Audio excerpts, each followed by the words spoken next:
ever done, Jack, David? Roll around this morning. Holy moly. What's up with that?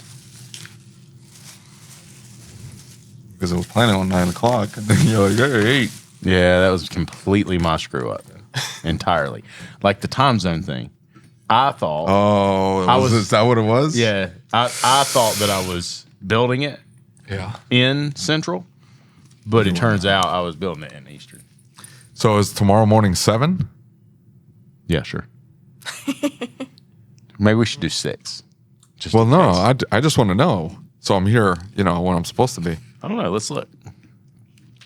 There's a lot of calories in this. No, tomorrow is 9. Is it? How many calories are in it? 15. 15. Oh, my God. What's a little pack of powder? I don't know what the hell they have. What the hell has calories? There's no sugar in this. Carbs? Carbs in what? This is ridiculous. Well, this is the junkiest thing. It's the only thing I could grab I feel like I'm in an airplane. What's that? See, I feel like I'm in an airplane. You get that. Oh, well, the things. Yeah. Sorry. That's good. Are you recording? I am. Oh. My left headphone's not working, or my right, the other side. It's going to drive me crazy. I might drop the headphones for that. I already did that. Did you? Yeah. Well, we did it twice now. The listeners will enjoy 2 claps. My God. Young lady, introduce yourself. Yeah, so I am Allie. I guess, what do you want to know? Well, Start there. we know your boss. Yes. He's a troublemaker. He's okay. a I good just guy. need you to know. He's He's a a good guy. troublemaker. Yeah. Who's the Okay. boss? I don't know this person. Who is this? I'm going to give you 5 guesses. I want to see if you get it right. Okay. I don't know. I'm just supposed to name random people? Yes. Mike Allen. Do they seem that like shady and sketchy? I don't know. They could be. No, it's definitely not Mike Allen. It's not Mike Allen. Somebody cooler than Mike Allen. Somebody cooler than Mike Allen. I don't know. Mike Allen's pretty cool. Tell him who your boss is. Yeah. He's never going to guess. My boss is Corey Rozema. Oh, yeah. He was on the podcast last year. He was. Yeah. He was supposed to be here, but he decided he wasn't coming. Yeah. Oh, he's to that phase now? Yeah. You guys go. I don't want to participate. He says he's coming next year, though. Right. I'm just telling you, the shop owner gets to the point where they're like, I'm done.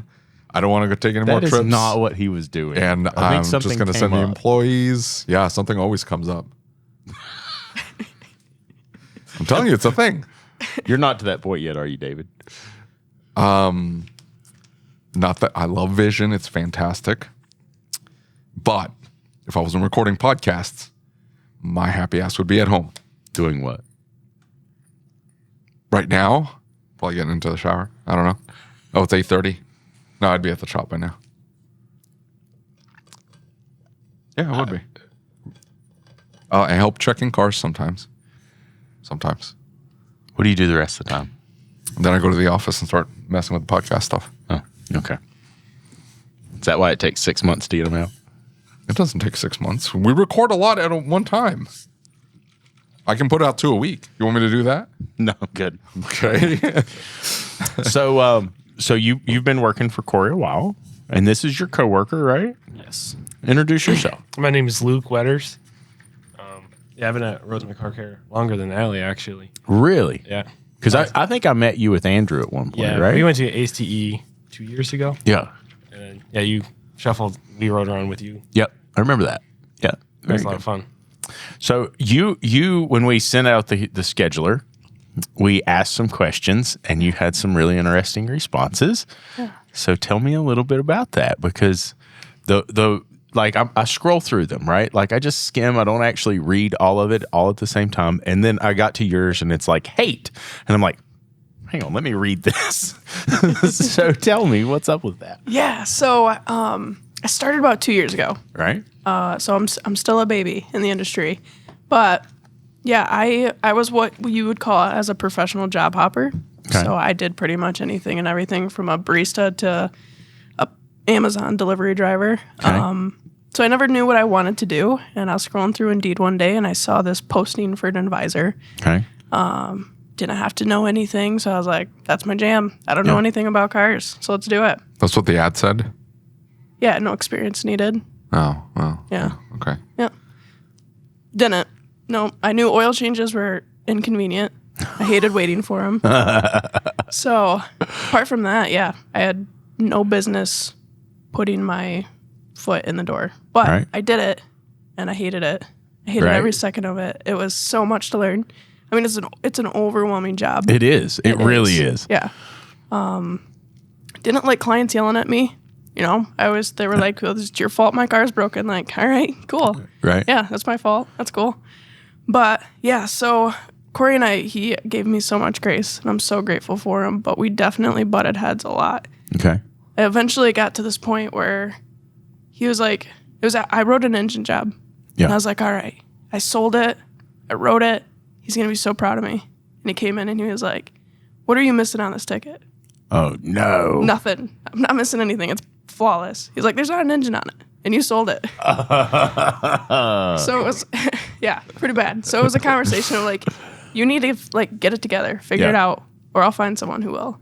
Yeah. And at that point, I was like, F this. yeah, who are you, dude? Like, Yeah. I can find a job. Like, I'm good at that. So, yeah, went to bed, woke up, I don't know, a couple days later. I didn't sleep for 2 days straight, but Yeah. a couple days later, I was like, all right, I have to figure something out. And it just clicked that I was like, this is a career. Wow. And overnight, like, it changed, and I just took off with it. Right. So what do you think it was that clicked? Yeah, I don't know. Like, I have this like desire of being good at everything, and if Yeah. I'm not good right away, then like, I don't know, I'm just overwhelmed. Mm-hmm. So I had to be good at it, and Yeah. I had to be good at it fast. Right. So it was just a mindset of, you know, I need to change, and I was able to do that. So Is that a generational thing? My kids are like that. If they don't like immediately take to it, they get frustrated and they're like, no. I'm like, whoa. You said you wanted to do this. Yeah. yeah. Okay. no, Well, what do you think?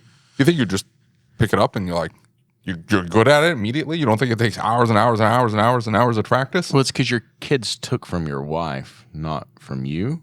No, So no. they I just- understand. They automatically just take it. They don't have to work so hard to like. No, learn I something. understand, but like if I get into something, I make the decision, do I want to continue and get really good at this? Is it worth my time, or do I abandon it? That's what I know, but I know this is going to take hours. From the outside world, it looks like you go from thing to thing and you obsess about one thing for a while, and then you get bored with that one thing and you move to Well, I something do. else. Yeah, I will do that, but whatever the rabbit hole I go down, I'm committed. Yeah. Like I'm Yeah, I gonna can see I'm that. gonna do absolutely everything I can to get 100% as good as I can get on this thing. Learn as much as I can, perfect it to a certain point. But if I go down and I'm like, well, this is a lot. Like this is quite the Yeah. hill to climb. Do I really like this? Yeah. I think it's a personality thing because, like, my son, he can just figure anything out, right? And, like, he will take the time to figure out what it is no matter what it is, right? And so he just digs into it, and he'll come back to you in a couple hours, and he'll have taken a remote apart and put it back together and fixed it, right? My daughter is very opposite of that. It's like she wants it to work right now, and if it doesn't work right now, She's done. yeah, absolutely. Both my kids are like that. Yeah. I mean, So you're I like, think it's a personality thing. is it? Yeah.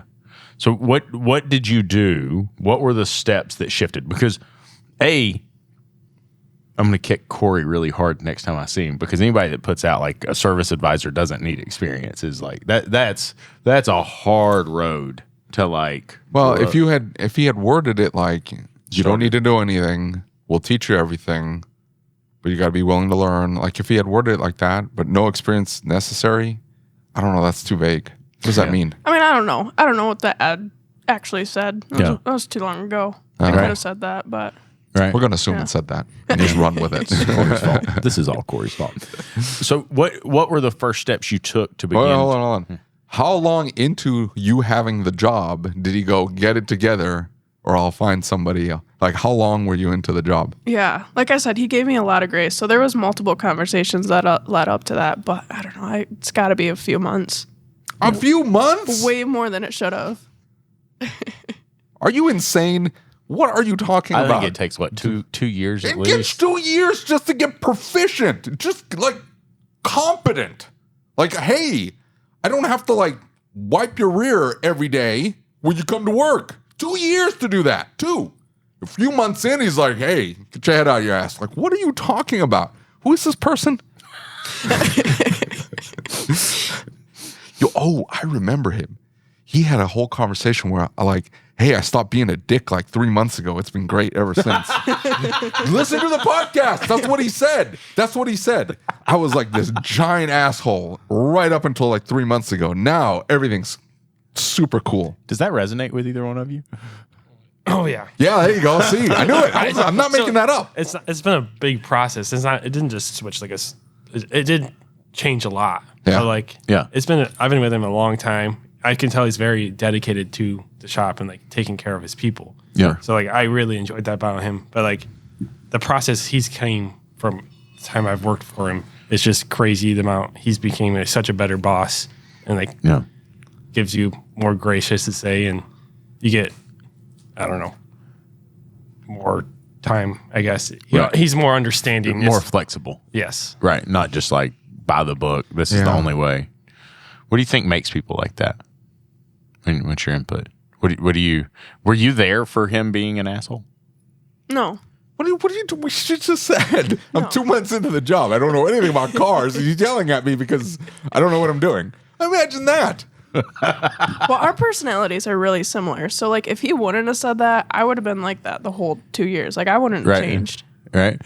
What's your perspective of her growth? Oh. So Easy. So you're a tech? I'm a tech. Yeah. Oh, this will be fun. His name's Andrew Jr. What's that? Andrew Jr. Andrew Jr. What does Andrew that mean? Jr.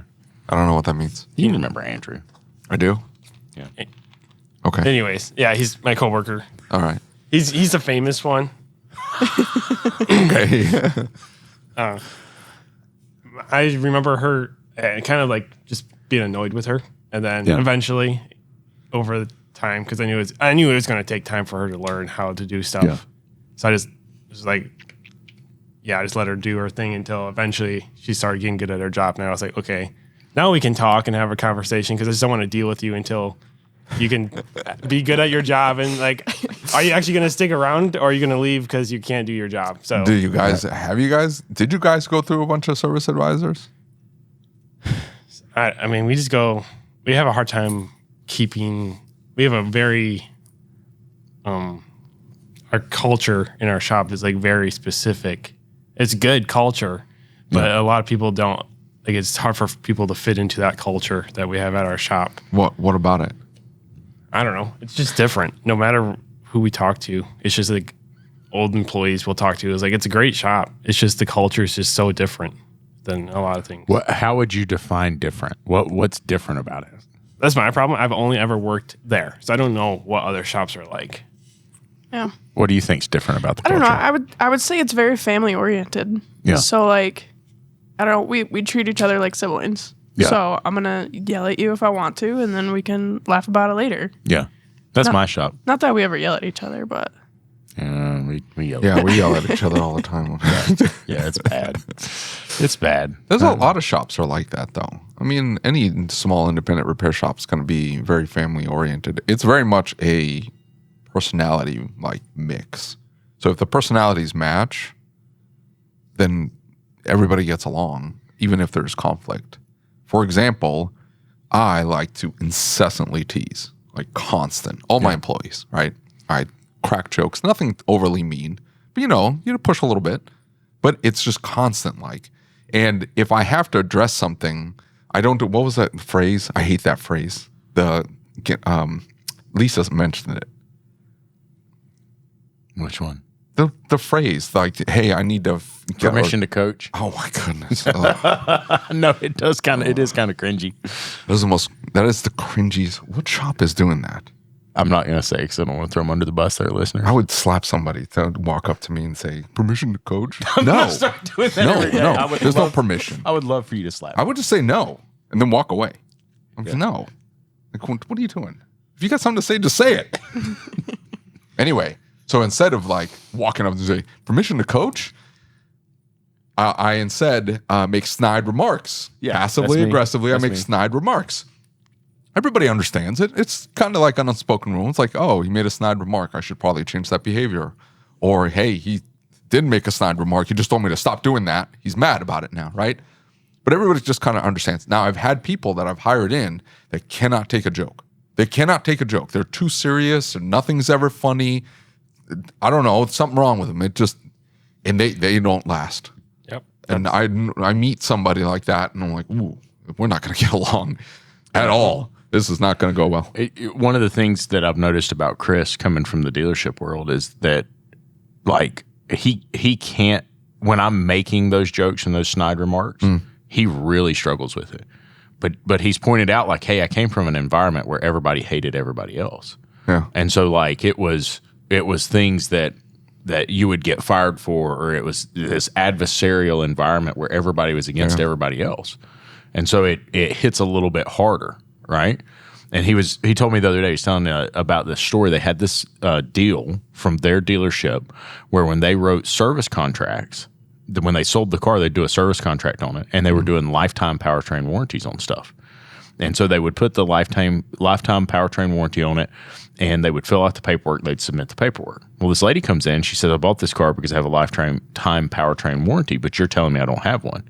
And Chris said, well, let me go look into it. Let me see what I can find. So he said, I went upstairs. She's like digging through these boxes. Sure enough, in the sales contract, they had filled it out, but both sheets of the carbon copy were in the file, so they hadn't submitted it. Yeah. And he said, so I go to my boss, and he said, well, you need to talk to the facility or ops manager and talk to him. And he said, well, I've got to talk to this other person who's in charge of all this. Well, the guy calls him back and screams and cusses at him. And he's like, no, you're not to honor that. You're not to do that. Because Chris had said, like, hey, I'm just going to submit this thing. I'll backdate it because there's a process for doing that if there's a mistake. Yeah. Dude freaked out and like Really? screamed and yelled. And that's just, Chris is like, hey, that's when I came and applied for a job because like I knew that was wrong. You know what I'm saying? Like it was very clearly wrong because we had told this client It must get something. dinged if there's mistakes like that. And so it was this huge deal about like that he knew if they ever found out that he did that contract anyway, that he would be terminated instantly. And he's like, it was like $39 is what it cost him. Like $39 to submit it. It wasn't even like anything at all. So Yeah, but it probably cuts into the guy's bonus. It probably cost him $1,000 that month. You know what I'm saying? yeah, that's true. I don't know. So anyway, it's usually personality. Like if everybody has meshing personalities, and That's it 100% what it is. Like we have a great group that all meshes together. Yeah. You just can't get that last person. Or whatever. How many people? are you still shorthanded? We need one person. One or Tech? two. One tech and then one advisor. Oh, how many advisors? Technically 2. Uh-huh. Like I'm transitioning right now. So what? From like advisor to manager. Okay. So I'm more in the shop now. yeah. Yeah. Like Okay. so wait a minute. When you say more in the shop now, what role are you taking in the shop? Tell me about it. That's a loaded question. Yeah. So I do most of the dispatching now. Okay. I mean, making sure parts are ordered, just helping when needed. A lot more of the numbers portions. Okay. Yeah. So I'm still writing full time, Right. but also have everything else on top of that. So dispatching is tough for us because Chris has no mechanical knowledge whatsoever, right? None. And we bounce stuff around because like I have some really skilled staff and some parts changing staff, things like that are not that they're not skilled. It's just like they do different jobs in the shop. So I have to move stuff around. Chris has really struggled with that. Like this concept of like, hey, I'm going to give you this job and maybe it has to move because of this, right? How are you taking to that? Has that been a struggle for you? Yeah. I mean, I think because of our culture and just how it is, like I feel like I have a good grasp on who the guys are and their ability and all of that. So, I can look at a job that's sold and be like, oh, they can do this and they can probably do it in this amount of time. Right. So Just kind of a feel for it. And like, right. So do you think there's a component of internal communication there where like they'll push back and say, no, I shouldn't be doing that job. This should go to, because that's one of the things I've noticed is like, there is an ego in the shop and some of the guys will be like, no, I'll take that. Even though it's not something they should be doing. It's like, hey, I'll take it on. Yeah. It's the opposite of what you think. It's I'm jobs. afraid to say no. Lucas will yell at me. That particular employee, yes, but I guess where I'm going with it is like they should be saying, hey, that job is better suited for this person. Yeah. I need to be handling the more advanced cases. But they'll stack their work up. Yeah. And instead of saying, hey, that's actually really simple, they have to look at it and say, oh my God, this is a really complex problem. Right? So they'll hold on to it, even though it's like, hey man, you could probably just try and put taillight bulbs in it and see if they work. You know? It's one of those deals. That's weird. Not as weird as you are. I'm just saying that's a weird situation. Why is that? How many techs do you have? 4 at the moment. Yeah. Yeah. How many do you have? I got 4 right now. Yeah. Yeah. 4. Eric, Jackals, and then Decker, you just hired. and Adam. Deck. And who? Adam. I don't know him. Adam is a Toyota tech. Oh, I'm sorry. He's Another dealership guy? Yeah. How many dealership guys are you going to go through before you learn your lesson? No, he's actually, so far, he's working out really well. We get a lot of hateful comments because we talk trash on the dealerships. They're terrible, all of them. It's not that they're terrible. They're designed to do something. That's hyperbolic, people. Don't get upset. That's hyperbolic. It's 99%. Obviously, there's a 1% that's really good. But 99% of you. No, it's not that. It's they just have a different job. They think that master level certification from the dealership means they can fix anything, but they just don't work on the same stuff we do. They work on brand new cars. They fix pattern failures. It's a different world, right? Yeah. It's not that there's anything wrong with what they do. It's just different. I had a guy get upset because I was charging by the test, and he goes, "I can go to the dealership." It was a BMW. Yeah. Yeah, I can go to the dealership and they'll charge me $199, tell me everything that's wrong with that car. And I said, no, for $199, the technician has 45 minutes to find whatever they can. 45 minutes. At 45 minutes, they're going to stop them. They're going to write up whatever the technician has and either call you for more time, so another $199, or give you a rundown based on what has failed the most on that particular vehicle that has those symptoms. Couldn't they identify the actual problem? Maybe. But it's a 50-50 shot because they're just going to run out of time. It's a time crunch for them. Yeah. We don't set a time like that. Like if it gets into a very complex problem, but if we know the nature of the diagnostic testing, we've sort of already accounted for how long this is going to take. Yeah, for sure. I mean, that's what I do too, right? Like it's a level 1, then it's a level 2. Extra levels. And then, it's that level 2 is simply a test that's built out based upon what they've found and what test needs to be done to properly determine the cause of the failure and repair the vehicle, right? So like it's a custom built testing routine is all level 2 means, right? That's where it goes into that next step. Hey, I have to do this test, this test. Unless they are stacked, the problems are stacked, we just separate it all out. Like if it doesn't have communications, well then that's CAN bus circuit testing, which is usually 2.5 hours because you never know. And then throttle body, whatever, error or whatever, like that's less than an hour. Yeah, because sure. 6 wires, so 8 or whatever. Yeah. It's like it should be pretty simple to figure out. Process of elimination sometimes. In talking to Chris the other day, that's one of the things he brought up about, like, because we did have a bit of a headbutting over the way the shop was operating. And he said, I just don't understand, why are we charging for this testing? In the dealership, only the master level technicians can ask for additional time, and they have to like get upset and come in and threaten to quit before we'll give them additional time. He's like, we don't do that. So they get 45 minutes. We send them out and say, fix the car. And like, it doesn't matter how long it takes them. We don't care. You're to find the answer and bring it back. And he's like, now, let's be real. We don't really care if the car's fixed or not because we have the manufacturer's name on the door.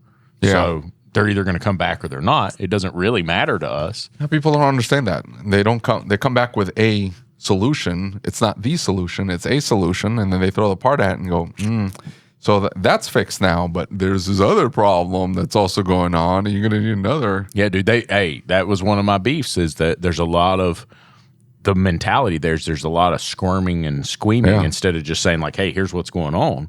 There's a lot of squirming and squeaming that's like, oh, well, but if I spin it this way and I say this way and I do this way, they won't know that it's actually. Yeah, they're just throwing parts at it. And, interestingly enough, the riders don't know. The techs just go and lie to the riders, and the riders lie to the clients by,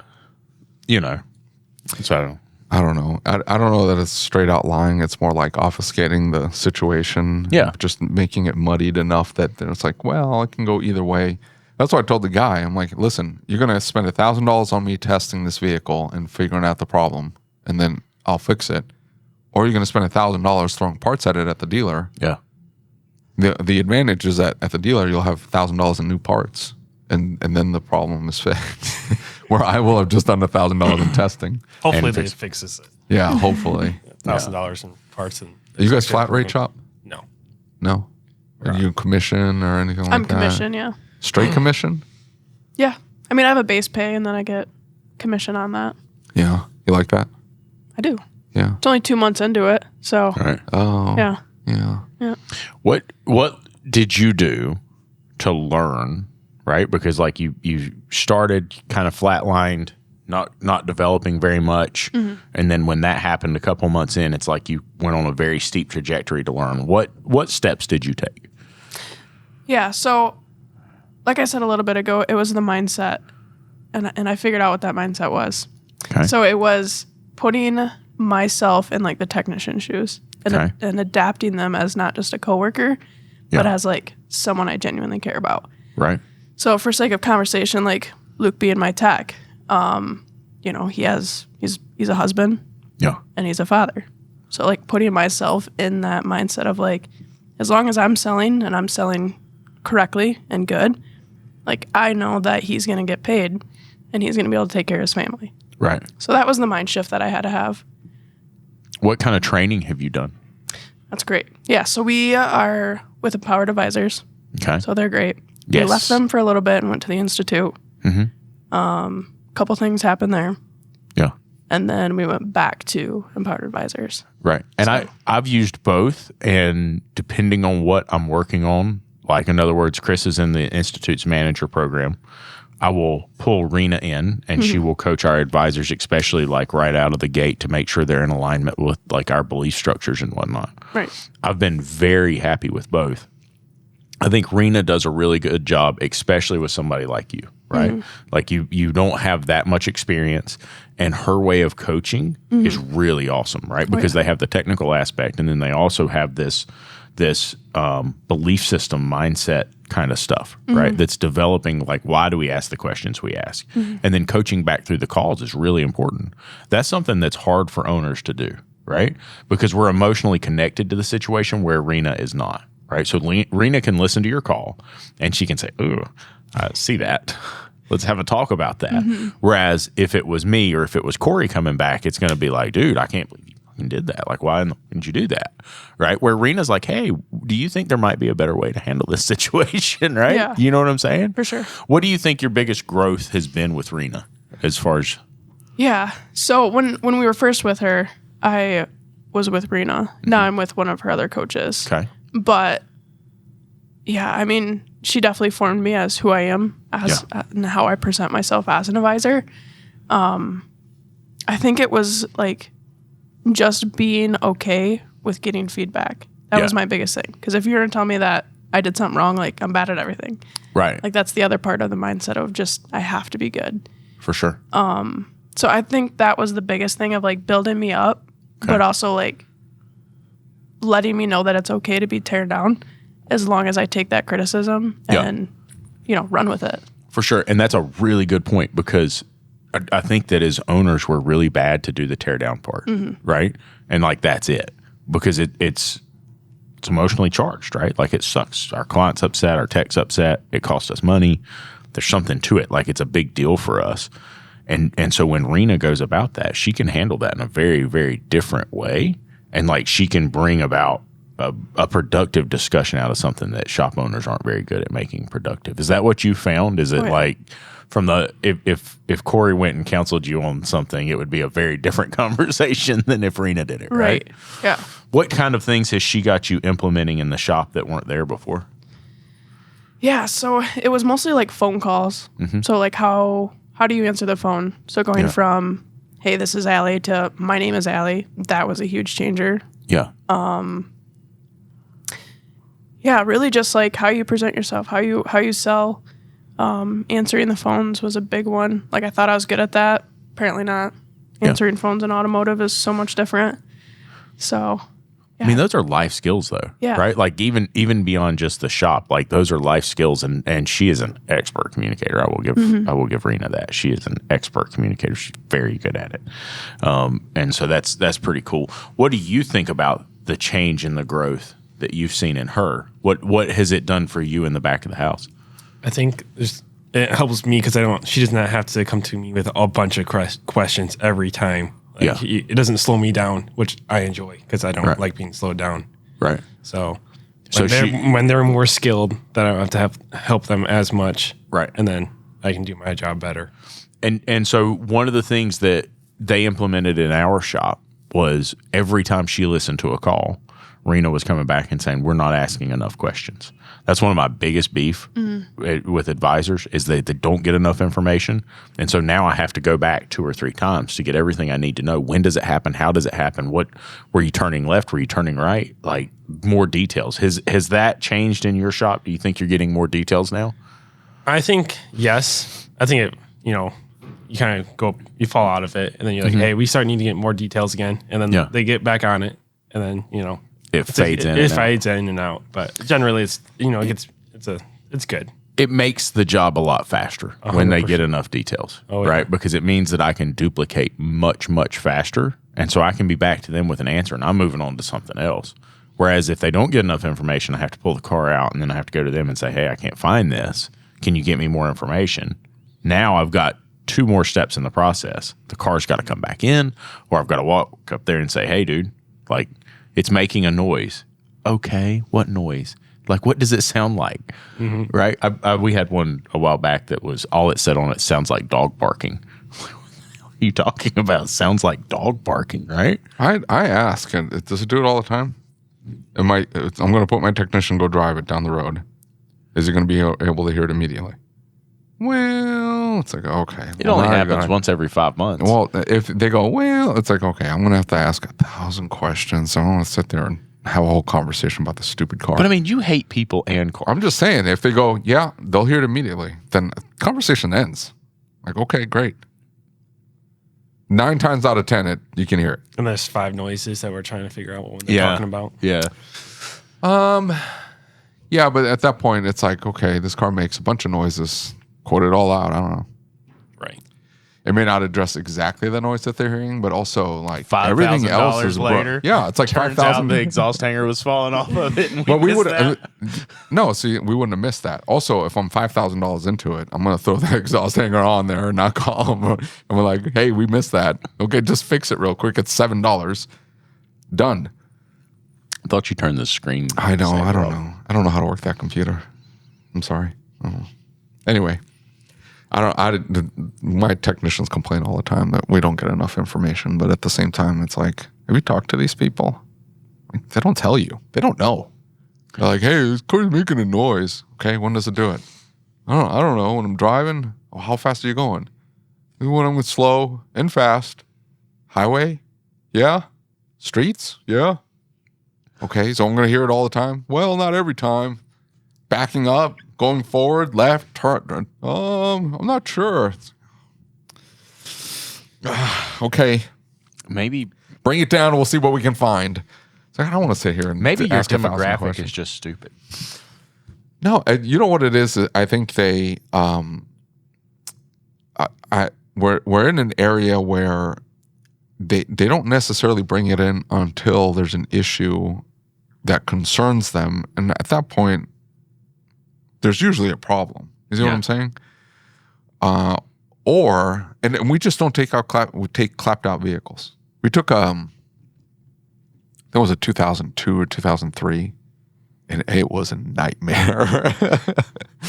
and Juan goes, he's my shop manager. He's like, hey, we should start just doing 20 years and just 2005 and up is probably our cutoff, because these 2002s, 2003s, you pick them up on the lift and the frames. Yeah, it starts like well, those are the GM vehicles. But you get like a 2001 Toyota Camry in there, and it's a Camry, but also they have done nothing to it. So hey, it needs rear struts, front struts, timing belt, valve cover gaskets, power steering pump, blower control arms, ball joints, sway bar links, radiator because it's leaking.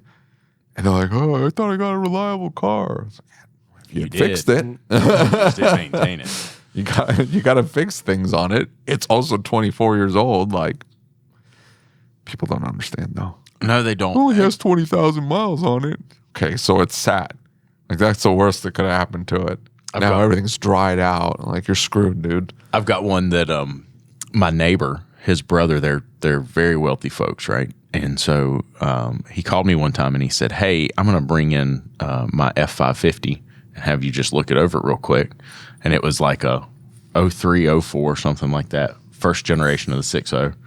He shows up with it and pulls in the parking lot, and the advisor comes back in, types all the information, and I'm like, I think you misentered the mileage. And she said, no, I didn't.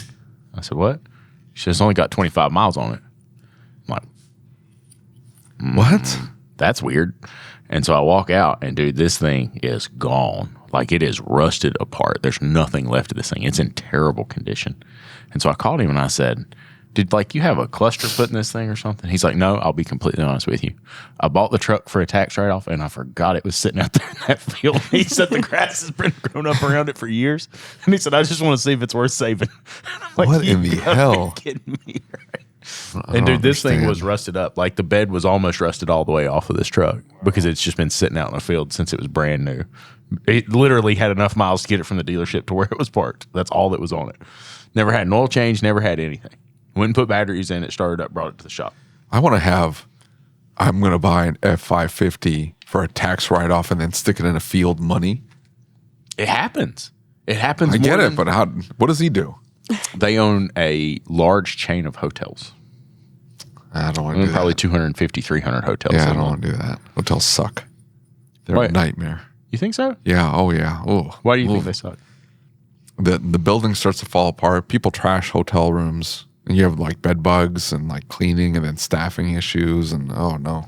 No, that's where you get into layers of management, right? Like, get that you're up there's layers. here and there's separation between you and But all you of still those have to problems. get to that point. Or buy the whole organization. Now, you know what I'd be interested in is the company that owns Velo. What was the name of the company? I can't remember. Oh. That company just owns a whole bunch of companies. That's it. That's what they do. Hey, I own companies. I don't run them. I just own them. Yeah, but you have to have that initial investment. That's pretty yeah. So you're talking about hotels. There was one in town that they had maintenance issues in the pool area. And so the pool heater rotted out the piping on it, right? Yeah. And so it killed like 4 people, like a little kid and a mom and all kinds of stuff in this hotel room. And so it happened twice, like 2 How did he kill him? carbon monoxide poisoning. The pool heater leaked. A company came in, put the pool heater in, used the incorrect equipment on the pool heater. And then it leaked into certain hotel rooms, and it like people got sick over and over and over again, and then people died. And then, so like, that's the level of management. That's the problem Holy with crap. the levels of management. Is because then you get the call when that happens. And the dude that I know that owns the propane company where all those people got killed because the dude broke the valve off and like, oh, it's 10 people. Okay. And I have to notify their family. Oh, okay. Well, I guess that's my job, right? Like that's a, I don't know. Like, even though there's separation of management up the chain, that still sort of sucks because you get the really, really bad things when they come up, right? What do you think about that? That's wild. Right? Like, what do you, I'm just thinking, like, we think about how stressful and how rough our jobs are. Like, do we differentiate and look at the different levels of trouble that we have to deal with? I mean, compared to that, this job's a breeze. Yeah, I know, right? That's what I'm saying. And like, the owners have to deal with another level of that up. And what I was talking about is I've got this really great client, really great friend of mine. He came in one time to get his vehicle. And it was when the shop was a complete disaster. And I really needed the money. And he walks up and he's got his credit card in his hand. And he walks up to the terminal and he's getting ready to tap his credit card and his phone rings. So he pulls his phone out, answers his phone, looks at me, says like this, walks out the front door, and 3 weeks later he comes back. And I'm like, what's up? And he said, man, I'm sorry about that. I just had something come up. and I'm just going to tell you that like owning a business can be tough. And like as you grow, you're going to deal with more complex things and more dangerous situations and things that really break your heart. Like I'm not telling you not to grow, but just expect bigger challenges. And I said, what happened? He said, we had hired this guy back. And I told him not to hire this guy back. And he broke a valve off of a 20,000 gallon propane tank. And he like torched like 10 employees all at once. And he's like, I had to go and console their families and talk to them and deal with all the things associated with that. Fuck. I don't feel so bad about myself now. Like my problems seem much smaller than they did 10 seconds ago. Right? If you own a gas company or chemical company, like you kind of know. Like something's going to happen eventually. Okay. I Maybe probably, not 10, but I shouldn't say this. Anything can happen, right? Yeah. Well, I shouldn't call this situation out because you're going to like make fun of it. There is a YouTube channel that is like the most popular YouTube channel of all times. It's called the Chemical Safety Board, and they only post a video like once a year. And the comment section is filled with people saying, "Oh, thank God, I've been waiting for this video for like a year." You got to go read the comment section. It's beautiful. But like last week, they posted one, and it was about this company in Houston, Texas, and it was a family-owned company, and they had a special kind of gas for spray welding. And one of the hoses popped off. Now, it was supposed to have a gas monitor that if the gas level got too high, that it would shut off the gas system. Well, they disabled the system. And so 4 a.m., all the employees start coming in, and they've got a gym on site. And this is like a family-owned company, really small, not a big company at all, really like organic, great human beings, and they're all working in the company, And the employees come in, they're like, hey, we smell something. They call the supervisor. All this stuff happens. Supervisor goes over and opens the door.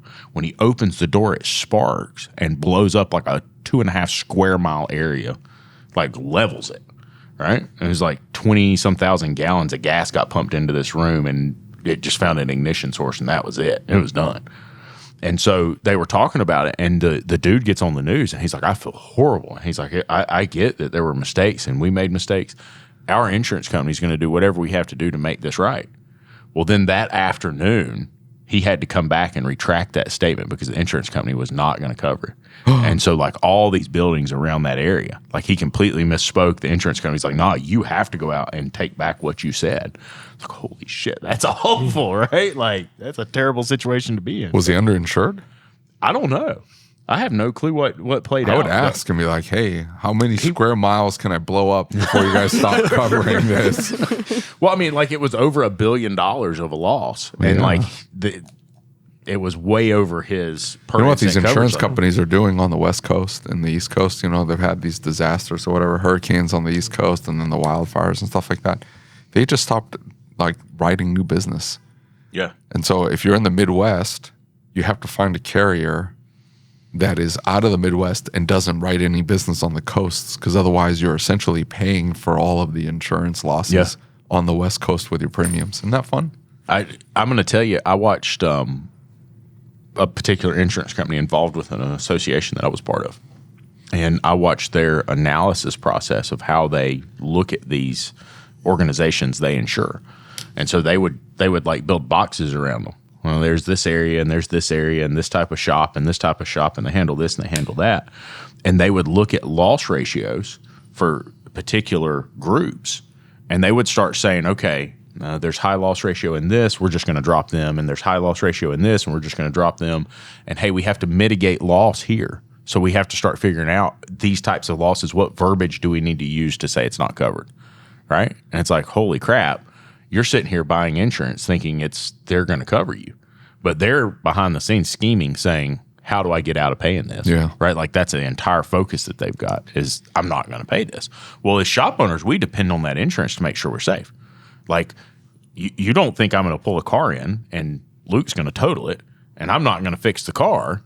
But like if the insurance company comes up and says, no, I'm not fixing that $100,000 car, you can forget it. Oh shit. Right. Like where does that money come from? And I don't know, man. It's kind of screwed up the way they operate. I shouldn't say their name or anything, but I mean it was straight up sleazy. Straight up sleazy. I think they all do that. Yeah. They all do that. Like we had Travelers. They're out of Washington. Yeah. And they just started dropping everybody in the Midwest. Mm-hmm. You just got a letter and saying, hey, we're no longer covering the whole state of Kansas. Like, okay. You know what's interesting is they were talking about the fact that they would send out addendums and that people wouldn't read the addendums. And so like they had to make the addendums specifically difficult to understand. Yeah. And so that people wouldn't read them. And then they would just send them out so they didn't get calls complaining like, well, this isn't covered. The example they used was most insurance nows will not cover lift kits, wheel spacers, or any modifications that could affect the safety of the vehicle. Yeah. So fuel system things, stuff like that. If it's changed beyond the manufacturer specifications, it's not covered. Yeah. Well, they sent it out in addendums. And then so all these people had these failures because like wheel spacers are fairly dangerous. And the reason being is because you put a wheel spacer on a car, they torque the wheels, but nobody ever retorques the spacer. And then the studs break off, especially if it's not hub centric. And then There was one that broken down on 35 yesterday. yeah, It was a giant lifted truck. It was like sitting cattywampus. I have And that's what it was. The wheel spacer had snapped off and the wheel had come off the car. I have been going down the interstate and had a wheel come at me. That is some scary shit, dude. Seen those videos. Yeah, dude. Right. Well, so like they don't cover that Did you anymore. see the one with the Kia? Yeah. It hit the Kia and flipped the Kia over. Don't drive a Kia, folks. You That's ever a drive a Kia? Heck no. Oh, yeah. What She do you knows. drive? I drive a CRV. Nice. Yeah. What do you drive? Good and sensible. That's a good car. I have a Hyundai Elantra, which is, a horrible car. But I also drive 2 minutes to work and I don't care. So Yeah, yeah. I'm sorry. I don't know. I think that's pretty smart. He's going to be the dude that has money in a few years. How's that? He's Well, gonna be because he's putting not going to engines. fix it. No, he's not going to fix it. Oh. He's going to drive it until it catches on fire, and then he's going to buy another one for Or- $50. or the engine locks $100. up. Yeah, just buy another one for $100. He's They're gonna not keep $100 driving. though. If they were $100, I'd probably drive one. No, that Not dude. the Kia Soul though. Those things are junk. Nah, look, man. I know Corey well enough to know these junk cars are rolling in there like nobody's business. Oh boy, here's just saying, "Hey, man, I'll give you $100 for it." Like, yeah, bet. Drive it until that one catches on fire, and then get another one, right? Like 100%. that's what I do. Like the Pathfinder, I've got like You have $500 Nissans. for the Pathfinder. Yeah. Well, it's a Nissan though. You kind of know ticking time bomb with the transmission, but they're not going to catch on fire or the engine lock up. That's the thing. I'm 2 minutes away, so if it does lock You just up, I just walk. walk the rest of the way. Yeah. Grab your stuff out of the car, get out of it, flames just pouring out of the car, just walk away. Go to the back, take your tag off, carry it up front. Bye. Then tags melt. You know that. They don't? They do. They do? Yeah. Oh. See, it's fine. Yeah. Anyway, Anyway. don't put wheel spacers on your cars. No, don't like I don't know of any insurance company that will insure lifted or companies that are doing modifications to vehicles right now. But there's a lot of shops doing it. And like they're all saying, "No, we don't do that." And like the interesting comment that came up was there's a lot of diesel shops that were still doing deletes. Well, they know it's illegal, so they go to their insurance company and they say, "No, we don't do that." But they didn't understand that if they find out they're doing that, they lose their coverage, right? So it's not just an instance of there's a failure, and because of this failure, I'm covered, but they may drop me. No, it's that if you did something that did not qualify within the terms and conditions of your insurance policy, then now that exact event is not covered, right? It's not that you have coverage and get denied or get kicked out of the insurance. It's that particular instance is not covered anymore. So if you have a failure, you're up the creek. If they can prove that you didn't follow the terms and conditions of your insurance, they're not covering it. So if somebody gets hurt, somebody gets killed, you're on your own. I mean, I guess your umbrella could pick it up, but the umbrella, I don't know if you know this, umbrellas only cover insured losses. Really? They don't cover, it's not broad coverage. It only covers what's under that is approved I loss. need to ask. And so even better than that is like I was talking to David Corey about it, and we're like going over my insurance, and he said, you've got to be really careful, because he was looking at my parents' insurance for their business. And he said, look, he said, this is playing a dangerous game. He said, because they can't get insurance through just anybody for part of the business. But he said, your flood coverage, this company doesn't do flood coverage. And because your business income loss and everything else is under this company, and then if you were to have a flood it's not considered a covered loss. So your flood insurance will now, or your primary insurance, your income loss, those things will not pick up because they don't cover flood. But then you have flood insurance over here. So if you had certain coverages underneath the flood insurance, then it's possible that you would have covered loss. But because it's not covered loss under this other policy, you don't have business income replacement. You don't have anything. And so, like, just understanding that, there's too much to be able to figure out on your own. You need a good agent that knows how it works. Most of them do not, though. Most of them don't. Yeah, they're new to the business, and they're just trying to write a book of business. Yeah. They don't know the ins and outs. Yeah, for It's really sure. messed up. And then you would think that sitting on top of a mountain, you wouldn't have to deal with floods. Yeah. But then No, that's not true. that's not true. That's not true at all. The water comes down the mountain and lands in the low spots. If you're in the low spot, you're in trouble. You're getting wiped out. Well, I mean, like, you know what the parking lot looks like. Water made it into that white house and made it into that gray building. That's nuts. I mean, that's a lot of water. That is a lot of water. You're right next to a little creek, though. Did the Yeah, creek but I fill mean, up? like, dude, it's 60 feet from the building. Yeah, The buildings are 60 feet higher than that creek. yeah, That's a lot of heat. water. yeah. I don't know. Anyway, I think this is probably Corey's fault. Don't you? Yeah. Seems like everything's Corey's fault. Blame it on him. That's probably what he would say. Yeah. I mean, it is. It is. does he have one shop or two? 2. Does he? Well, like 2 buildings. Yeah. Two businesses. Technically, yeah. ADOS and then. Yeah. How's that going? David wants to know. I hear about you're a great successful ADOS building. So Hey, dude, don't worry. It's got trash piled up in it, right? Cardboard boxes are piled up in it, trash. A couple cars that like got taken apart and the clients never came back to get them, so they're in there. A couple other cars that are going to be loaners one day. We're 4 years in yet, so we got some time just left. need to Yet. register them. They got dead batteries now and need oil changes. Yeah, And tires. doesn't have heat. No heat. I, No heat. So it's cold. I do most of the calibrations, and my shop has nice heat and AC, so I'm all set. So I was telling you about the Traverse. Mm-hmm. So we submit the Traverse, which has ADOS. You got to take the front bumper off to do the radiator and the grill. So it needs front camera and front radar calibration. The whole thing, the radiator job pays 4.5 hours. So we tacked on a charge for the radar and the camera. Well, the fleet company argues with us, and they're like, we've never heard of charging extra for ADOS calibration. And they're like, well, it's a separate function. It's sort of like doing the AC. Like most of the jobs say it does not include evac and recharge of AC. You have to tack that on additional. Do you tack those on? Yeah. Yeah? All right. Making sure. So do you roll the ADOS into the R&R, or do you tack on a separate fee? It'd be separate. Yeah, right? It should be. It's a separate operation. It's not included in the R&R work. It's not. It's just put the bumper back on, and then on a separate page, it says if you take the bumper off, it requires this calibration. It's a separate operation. If it was part of the R&R procedure, then roll it into the 4.5 hours for the radiator. So they argue with Juan, and they're like, well, we're going to call the dealer and ask about this. Okay, call the dealer. How do I care? Let the dealer do it. I don't want to do it. Let the dealer do it. Let them screw it up. Yeah, and then they say it's 0.5, right? The dealer Yeah. just throw it in. Well, they were both dynamic, I think. We could have charged. But, I have a set fee. Like, pay me my fee. That's what I charge. It's to take into account all the times that it's not 0.5 and it takes 3 hours because you're just wiggling the damn thing and it won't take. Anyway, they call back and they're like, no, dealer says 4.5 hours includes the calibration.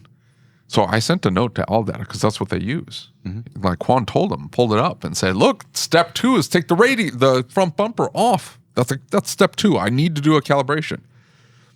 So I sent a note to AllData and I said, hey, can you make a note on here? Because now they have the feedback or whatever. I love that feature, by the way. Just spam the crap out of that. Spam the crap out of that. Just keep sending it. But I sent them like, hey, you need to put a note on there. Does not include ADOS calibration. Because if you're not accounting into it, or put a separate line in there, it says 4.5 R&R radiator, or whatever, 5.2 includes ADOS calibration. You got to make a note in there because these idiots just do not understand. It's not like it's 10-year-old technology. So is it going to the dealer? What's the situation? No, they said they'll pay 4.5. with and without calibration, they're like, we don't care. We're paying 4.5, and that's it. So I'm not doing the job then? Dude, they bring us a lot of business. I'm not going to piss off $250,000 a year account over this one thing. It's already taken long enough going back and forth with them, but whatever. Like, I'm just going to make a point to the guy who actually operates the vehicles that the shop that you've been going to has not been doing your ADAS calibrations. They haven't even been mentioning it to the fleet management company. So this other shop has been taking off bumpers, grills, whatever, and has not been doing any kind of ADAS calibration or even mentioning it to it. Like, why? Dude, we see them come in with like shit unplugged and like sensors off the car. They took the bumper off and didn't put it back on, right? I mean, like there's some shops that do some shady shit. They must have like fail safes built into the software where like anything feels out of whack, because the early systems would react. Mm-hmm. The little who told that story? Was it Kip? I think it was where the I think it was Kip. The bridge. Yeah, No, that was Scott Brown.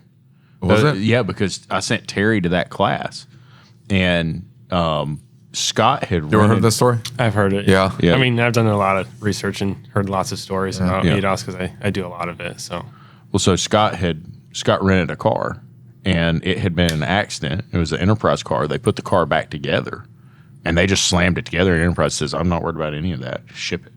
And he went underneath an overpass, had his coffee in his hand, and it slammed on the brakes and covered him in coffee. So he like shows up to the class, coffee stained. That's wild. But these newer cars don't do that.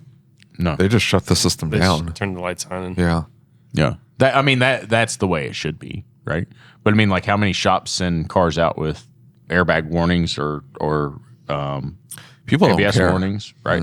People don't care. Well, but they're not telling them. So what I found we about take a that- picture of it and we charge it. We say, hey, warning bag light testing, $170 or whatever. Well, I know, but I'm saying Nobody the ever buys it. shops are not saying, hey, the system is not functioning. Yeah, with airbag though, it just shuts that one component down. It doesn't shut the Right. whole system down. With ADAS, I think they shut the entire system down.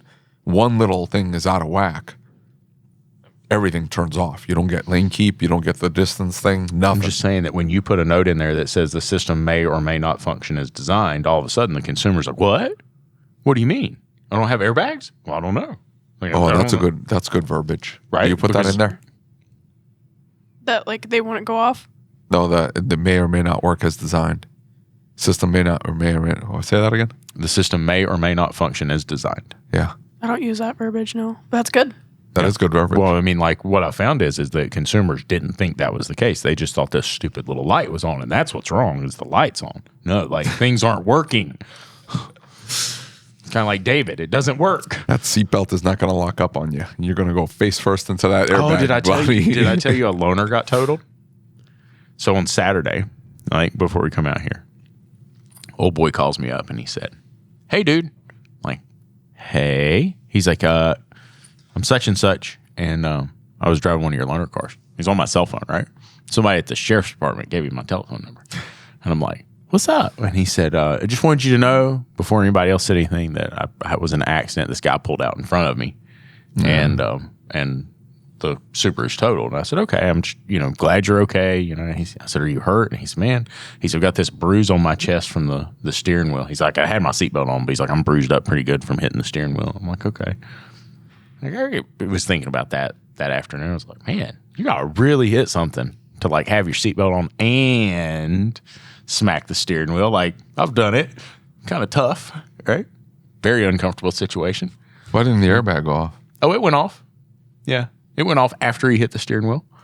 Yeah. Left a like burn on his chest and everything. What in the hell? Are Like, you serious? he's What got year a- he's Subaru got is a this? 16. He's got a bruise and it like steering wheel imprint.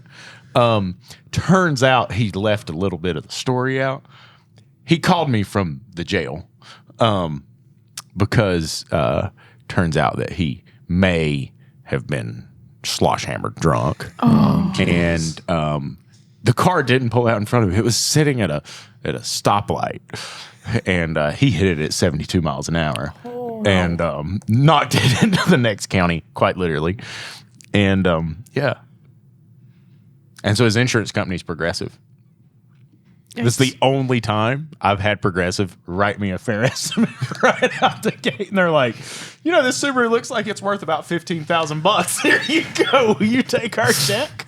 Yes, I will. Thank you. I called Billy and he's like, how the hell did you do that? I'm like, what? He's like, dude, my estimate's like $5,000 under that. Like, what in the world? And I was like, well, he was drunk. He's like, oh, that makes sense.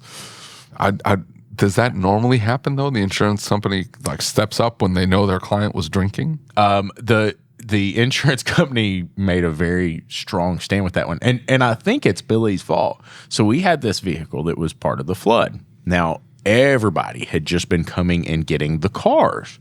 And it seemed really weird that they didn't come get this one. And it was a Sprinter motorhome.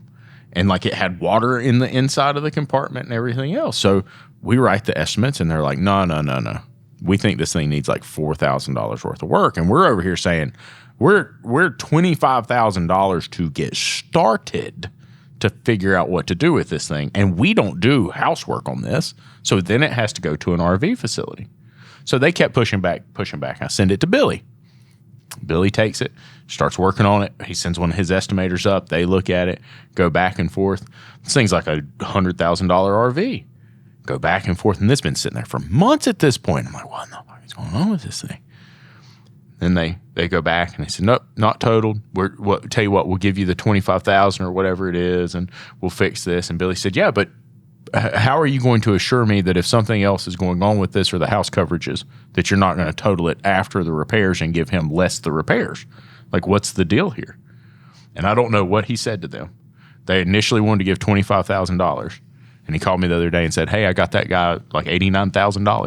It's like, I got him to total it. I gave him $89,000 for it. The client's like, no shit. Like, seriously, you got them to do that? Now Progressive just writes me big checks every time they call. They don't even ask. They're like, yeah, sure. Cool. Sounds good. But he got their money. Don't drink and drive, folks. No, don't drink and drive. And if you get in a wreck and your car's almost totaled, you got to call Billy at Collision Safety Consultants because he'll get you a lot more money for your car. Do you know that? It's got to be worth it. Because if it's a $2,000 car and they're offering you $1,500. No, dude. Here's the deal: is what you do is you send an email to them, and so Billy takes that email and he looks at their settlement and he says, "Okay, this car's worth this, and we're going to do an analysis of our own." And he comes back and he tells you, "Hey, it's worth hiring me or it's not."